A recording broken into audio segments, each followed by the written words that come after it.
variety of sources, and the majority come from BSAC incident reports. Although this year the Coast Guard submissions, be those submitted on the online forms and other fixed BSAC report forms. But we also get them from the rescue services, Coast Guard and RNLI, and we get a proportion from media clippings. This used to be a newspaper cutting service, but now it's routinely asking key questions on various search engines, looking for reports of incidents throughout and results of coroner's inquest and the like throughout the course of the year. And we also kindly get submissions from other diving organisations at the end of the year. So we collect information from a whole variety of sources. And what that then entails is a process of triangulation to check duplicated locations and use that to determine whether or not we've got duplicate records for the same incident. And normally we're pretty good at that. We think we don't produce too many duplications, but there have been some challenges in recent years where we're getting very limited information from certain sources, and in particular, more recently, the lat longs associated with those incidents that make that triangulation exercise and consequently the deduplication much more difficult. Oh, for some reason got duplication. So in terms of the incidents in the database, we've been recording incidents since mid-1997, and that means that we've got almost 9,800 valid reports in the database. We've got a lot more than that where we retain the duplicates, but we annotate them to identify which is the actual report that we use for the database, but we retain the other information so that we can always go back and just double check that should somebody suggest that we've missed an incident, for example. So for the 2024 incident reporting year, we've recorded 239 UK incidents and 92 overseas incidents. So that's a corner shot. Here's a corner shot. You know what? I'm going to make these smaller because Paul's going to kick off if he has chunks. Can everyone mute, please?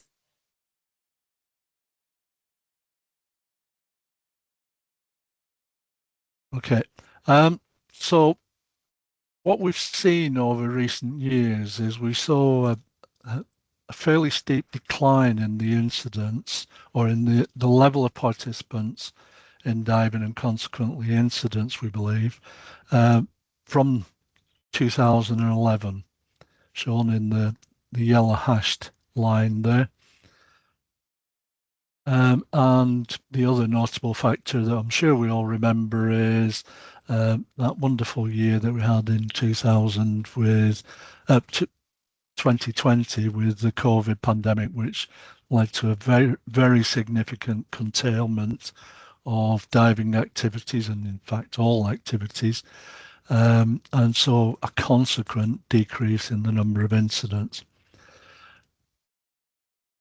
But since 2014, we've seen apart from the pandemic, we've seen a fairly static new level of incident reports, and we believe that reflects a more consistent static level of participation in the activity in the UK. And so we're fairly comfortable that that's what that reflects. But in the last couple of years, we've seen a continuing trend of increased overseas reports for the last 2 years. But in reality, I think that there's actually an indication that that trend started back in 2019 and was disrupted by COVID and the subsequent aftermath. And so it's realistically, we think that's a continuation of that very early trend.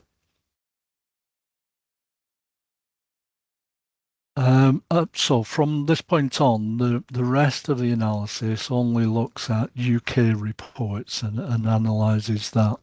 The distinction between UK and overseas is overseas, we always used to report only on incidents that involved BSAC members in some way. But about 7 years ago, we started to include, we were getting reliable data from the Irish Underwater Federation, CFT, where they were routinely reporting on all their incident reports for the whole of Ireland. And so we now include the whole of Ireland for two reasons. One is that it's got similar diving conditions to the rest of the UK.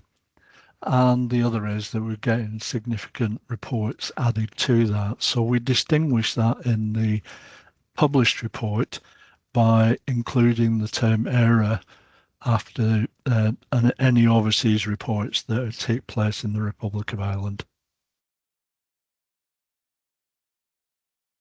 So in terms of the yearly reporting pattern, it follows, if you look at the red columns, which are the 5-year average, 2019 to 2023, then it forms what you might expect, a fairly sinusoidal graph that low in the winter months and rises to a peak in June, July, and August, and then falls off again.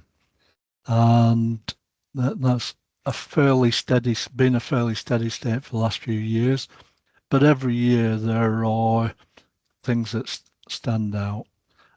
So it's broadly in line with previous years, but July had a significant peak.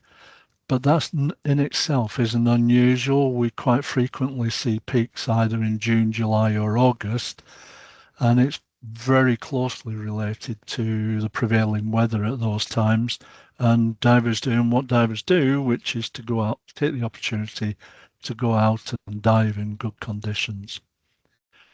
What's a little bit more unusual or is an increasing trend for the diving season to extend into later summer. And that's shown again in September where the levels are high again. So last year's report for 2023, we reported that there was a similar high level of incidents in September. And doing a bit of background research, we attributed that to the fact that September 2023 was characterized by a lot of high pressure systems, which contributed to good weather, very low wind levels, perfect diving weather. So would not be unreasonable to look for the same trend for 2024. But when you go into the weather reports for that time, it was actually very poor weather. So we looked again for an explanation as to why it's that same level. And what we found is that the vast majority of the incidents during September 2024, the vast majority of those incidents were occurring at inland sites. Now, you might presume that having had a good September last year, divers were geared up to go diving again, but were unable to dive in the sea. So rather than go and do something else, they chose to carry on diving at inland sites. And if that's reflective of what divers are doing, then it looks like we may be extending the diving season for those that believe in such a thing. And so, that could be an encouraging trend going forward, but obviously more diving invariably means more incidents. And so we're considering that, this may be a tendency to dive later in the season. The other standout thing is that there's a high number of incidents occurred in November and December last year. So we didn't check the weather forecast on that, but you might presume that it's because of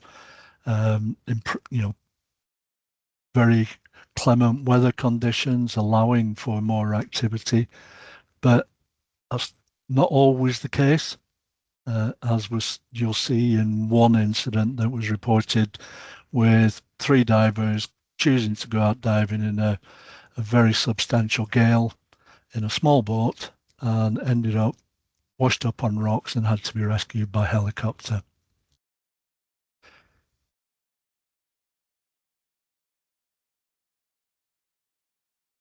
So we categorize incidents into 8 different categories. In the published report, the sequence is not alphabetical. It's classed by this established classification, and so fatalities comes first, DCI comes second, and so on. But looking at the comparison between the 5-year rolling average and 2024's incidents, one of the standouts is that there are a greater number of bolt and surface incidents. That's not just mechanical breakdowns, but where you have lost divers or divers separated from the vessel, which can be due to a combination of the two things.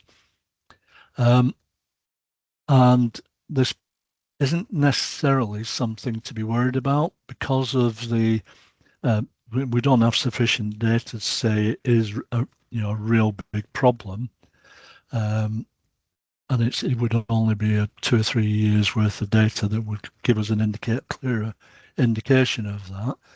But part of it certainly is the difficulty that we have deduping those particular classes. And if you read the bolt and surface incidents, you may get a clue as to why that might be. The second one is in the miscellaneous category, and it's actually easier to see what's caused that by a very quick scan of that category's reports, and you'll find that a huge proportion of them come from the Coast Guard reports, and essentially we only have the detail that's actually in those reports. It's a simple classification report, and a fair number of them are false alarm with good intent. Somebody's called out the Coast Guard to assist with missing divers or broken down vessels, when in reality it wasn't actually the case. And we think it's important to report that because we don't want them ever not to respond. But in this instance, it shows up as quite a different change in the characteristics of that particular part of the report. DCI is lower for 2024, but the level of injuries have gone up. Now, we always compare these two together because if we've got a clear indication, either a clear diagnosis and the fact that somebody was recompressed, or we've got sufficient information of the symptoms that were displayed to determine that it was a DCI. If we don't have those, then it goes into the injury category.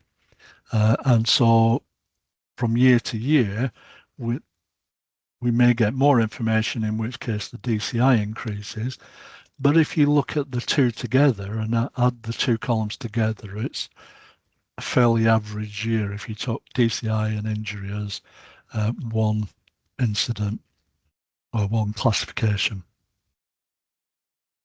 And we'll look at DCI in a sense in a bit more detail later. So looking at diver qualifications, previously we've just looked at the divers involved in an incident, and we got what we thought was a very strange set of figures for 2023, where the number of dive leaders involved seemed to be disproportionately high. And looking at this table, what we determined at the time was that the number of advanced divers as well and dive leaders appear to be overrepresented in the incident reports in comparison to the number of them in the diving population. Can whoever's scraping their microphone turn it off, please? So looked at it in a little bit more detail with the only information that we have available, which is the BSAC membership database and the members that hold the respective qualifications. And in reality, as far as the casualty is concerned, that's the red columns. Then advanced diver, dive leader is more in line with the ratios in comparison to sports diver, but in terms of being the non-casualty, the person who may be assisted in Jim. Yep. Where says I'm not mute on my screen. Can you hear me? You're not on mute, Jim. You're fine. Yeah. Right. Yep, loud and clear. Okay. So in terms of the blue column, where they're the non-casualty, then not unreasonable that they are more likely to respond to an incident in one way or another. And so again, not unusual. But if you compare the numbers with ocean divers and trainees, then they're much less represented. Now, is that because they're more controlled, they're under direct dive management, and in a control condition within the 20-meter envelope or not? Difficult to tell from this, but they will be accompanied on those dives, particularly trainees, by instructors who will, by definition, be either dive leader or advanced diver. So that may go some way to explain the differences and the fact that they're significantly represented in the incidents. Do they go diving more often? Difficult to tell. We don't. The last diving survey that we did indicated that yes, dive leaders went diving fairly frequently, but sports divers typically outnumbered, did more diving than the others, that certainly more than advanced divers. So difficult to draw much conclusion from that, but it is something that we will keep an eye on and, if necessary, do some deeper investigation. What I think may be the case is that the instructors and amongst them and the dive leader and advanced diver and first class diver may be more open to reporting, or maybe realise and have more experience of reporting and therefore are less reticent about doing it. But just to reassure you, we accept reports from any source. It doesn't have to be your DO that reports it, and you don't have to. You should keep your DO informed of any incidents, but don't feel that you can't report an incident directly yourself. But one important point to extract from it is that none of us are immune from being involved in an incident, either as a casualty or as a rescuer or an assistant or whatever. So the one thing that we can't afford is complacency. It has no place in diving safety for either ourselves or our buddies, and certainly if you take the time to read the report, you can identify a number of situations where people have been complacent about their preparation before going diving that has serious, if not disastrous, consequences. So I said earlier that we get reports from the emergency services, and that's again, we believe, reflective of the amount of diving, the number of incidents that they respond to. And so we get a significant number of reports, as you've seen, from the Coast Guard. And you can see reflected in their reports the spike that are pointed out in July very clearly at a similar level. We also get reports from the RNLI that don't respond to as many Coast Guard incidents, but still record the turnouts and send us some information in relation to that that's helpful. And also, obviously, we get reports via the Coast Guard of any helicopter tasking. And again, you can see the use of a helicopter in December 2024, which you've heard of already. So first thing to say is thank you very much to the rescue services for continuing to support by providing data, and most importantly, thanks so much for coming to our aid. Don't ever feel that it's not welcomed and appreciated. And I'll say that on behalf of everybody here tonight and all divers that may have need to call on them. Excuse me a sec.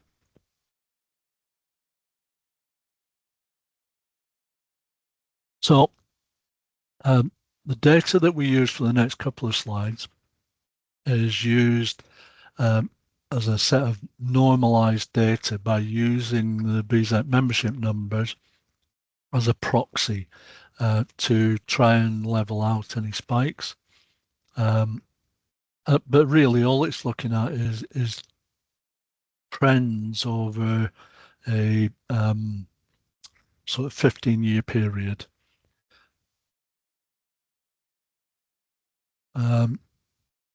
So of note there, boating and surface incidents, that's lost divers, seem to have been declining over a number of years, but there may just be the start of an upturn, or it may be that upturn is due to over-reporting because of the lack of ability to deduplicate some of those incidents.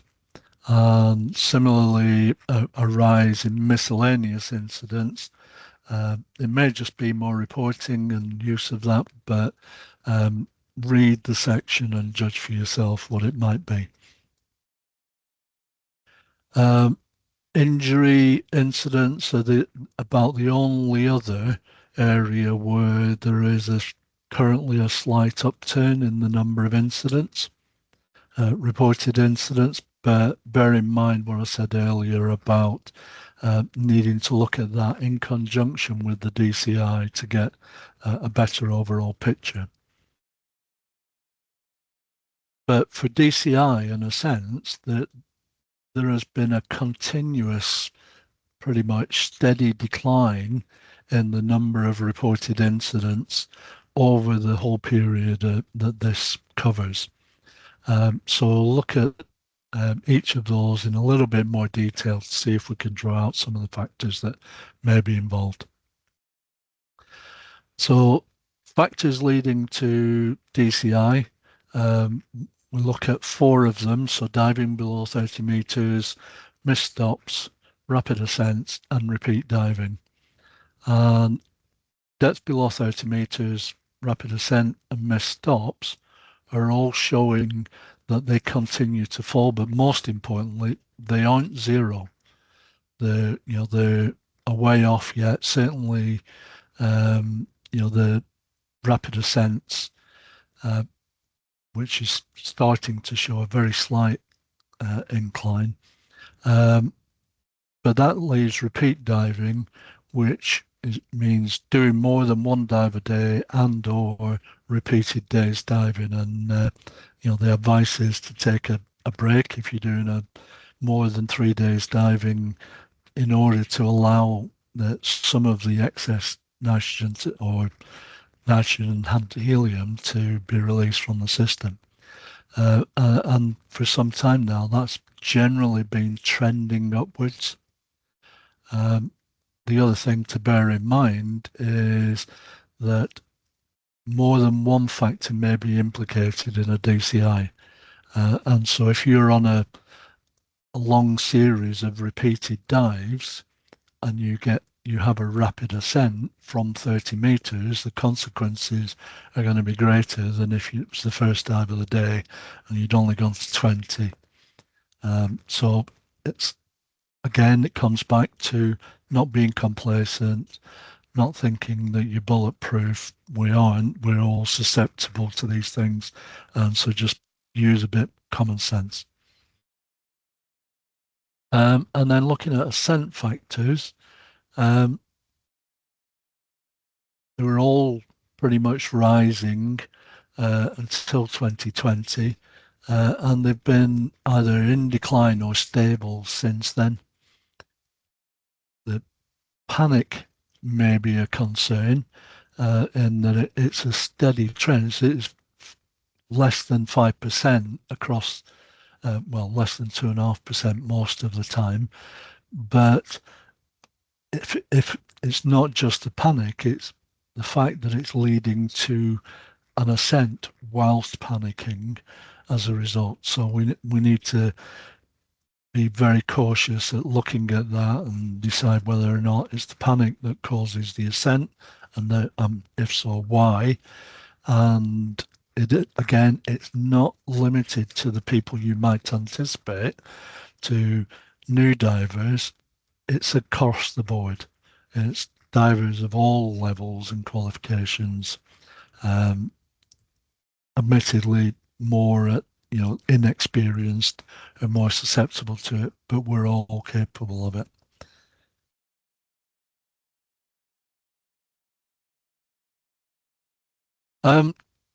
One thing that was noticeable, not just in reading through this year's report, was that a certain aspect in relation to dry suit use.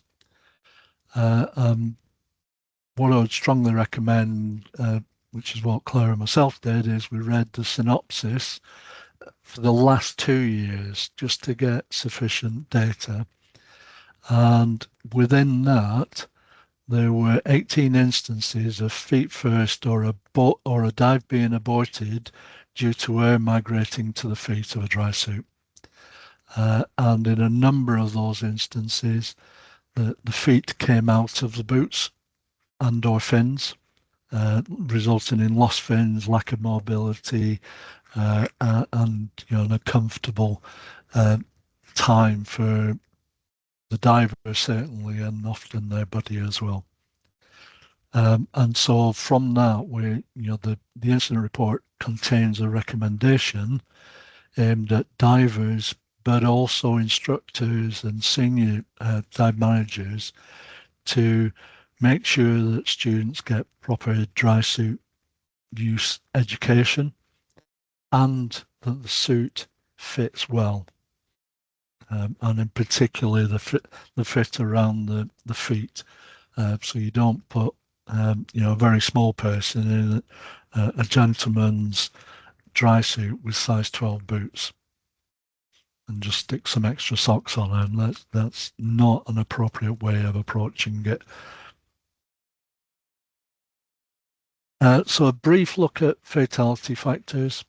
So during 2024, there was unfortunately 12 fatalities in the UK, and a number of those, 4 of them, occurred in July, which, if you recall, had a larger number of incidents than any other month of the year, so not unreasonable to not expect, you shouldn't expect, but shouldn't be surprising that there was a number of fatalities during that period.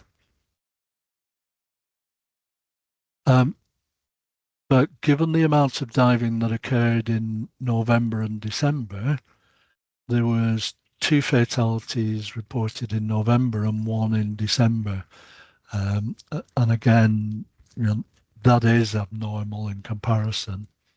The thing about fatalities is that there are very small numbers of them, thankfully, in diving, but they have a tendency to either cluster or be very random in their occurrences, although one of them certainly could have been avoided or should have been avoided.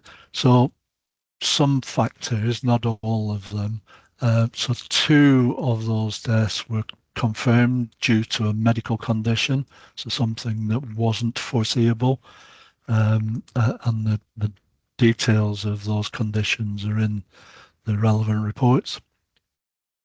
Normally we get some indication that an immersion pulmonary oedema could have been a factor, but there was too little information to do that. And part of that too little information is that out of 12 fatalities, 8 of them were reported as missing. So they were in the water on their own, either reached the surface and sank or got separated from their body and weren't recovered. Of those 8, the majority of them have subsequently been found and recovered, but there are still a couple of them still missing at this stage. So related to that, 4 of the divers were involved in a separation and 2 were solo. And then the final one in this section is that 1 diver was diving alone and using unsuitable equipment. The unsuitable is a quote from the coroner's inquest that took place recently. The equipment that they were using was a battery-operated mini compressor on the surface inside a rubber ring that had been reinforced by a car tire inner tube, because obviously it didn't have sufficient buoyancy without it, and a long hose feeding the diver on the bottom. And the equipment was found a couple of days after the diver was reported missing, floating upside down on the surface, and the diver washed up ashore a week later, or 9 days later actually.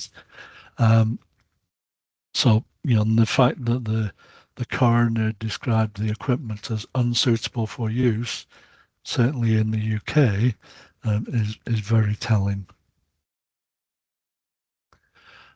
So for a number of years now, since 2017, in fact, we've been banging the drum about immersion pulmonary oedema. Make no apologies for banging on about it a little bit more. Last year we talked about the further work that we've done on the application of the criteria, and this chart represents part of it. And that was that we classify incidents as confirmed where that's the red blocks, where it's been medically confirmed by a medical practitioner that it was immersion pulmonary oedema. It's classified as probable where 2 or more of the indicators, which I'll talk about in a moment, have been identified, and possible where there is only 1 indicator. Now, last year we produced a chart with all those 3 options on. This year we're just doing confirmed and probable. But we may at a future date look again at the displaying the whole information. So for 2024, which is the far right column, there were 6 confirmed cases and 1 further probable. And the positive bit here is that all of them survived. And And so I think that's good. We believe it reflects an improved awareness amongst divers in particular, but equally important, we believe that it's demonstrating a greater awareness amongst the medical profession who are better prepared or able to diagnose that it is immersion pulmonary edema. So in terms of the factors to look for, many of you all know about this, but confusion or swimming in the wrong direction underwater, belief that your regulator is not working properly, refusing or rejecting an alternate source when signaling out of gas when they aren't necessarily, indication of difficulty breathing when on the surface. This omits coughing continuously. An inability to carry out normal functions whilst appearing to having to concentrate on breathing, and indication of out of gas when the regulators are found to be working correctly and with plenty of gas supply. And the key takeaway is that if you recognise any of those symptoms or characteristics in either yourself or your body, then if it's underwater, terminate the dive, ascend safely, so don't omit required decompression stops unless it is an emergency, but be sensible, and really importantly, stay together. The drop in PO2 from a 6-meter stop to the surface, if you allow somebody suffering IPO to ascend unattended to the surface, they're highly likely to go unconscious very soon after they arrive at the surface. And then importantly, exit the water, get out of the water, sit the casualty down and administer them oxygen. And then really importantly, no matter how well they recover, is make sure that they are assessed by medical professionals. And the final takeaway message in relation to that is that it's essential that you get specialist medical advice to eliminate the risk of further immersion pulmonary edema before diving again. It's known that somebody that has suffered from IPO, unless they've made significant changes, are likely or more likely to suffer from it again. So in terms of conclusions, where there's diving, there will be incidents. We undertake to report all incidents that are reported to us. And people often ask, well, is this really an incident? Should I report it? And the answer to that is always, any abnormal circumstance, report, and leave it up to the incidents advisors to determine whether or not it's something that all divers can learn from. Sadly, in 2024, we had 12 UK fatalities, and every single one of them is a tragedy that I'm sure all, as divers, we all feel is part of our family that has been impacted in each one of those. One of those fatalities was with unsuitable equipment, and dry suit training is important, as well as a well-fitted dry suit. Experience and qualification alone doesn't necessarily protect you from an involvement in incidents, either as the casualty or as the rescuer. But divers are becoming more increasingly aware of immersion pulmonary edema, and worth reiterating again to get specialist advice before diving again following immersion pulmonary edema. So just to close off before some questions, thank you. First of all, thank you for your attention tonight, and hopefully taking away the messages of this meeting. Go away and read the incident report and communicate it to other members of the branch that weren't able to make it tonight. And a whole list of others, so the rescue services, the other training agencies, inland dive sites, Alison Dandorf for proofreading the report, and importantly, all those divers and other sources who've taken the trouble to complete incident reports and share their learning experience with others so that we can all learn and hopefully avoid similar situations ourselves.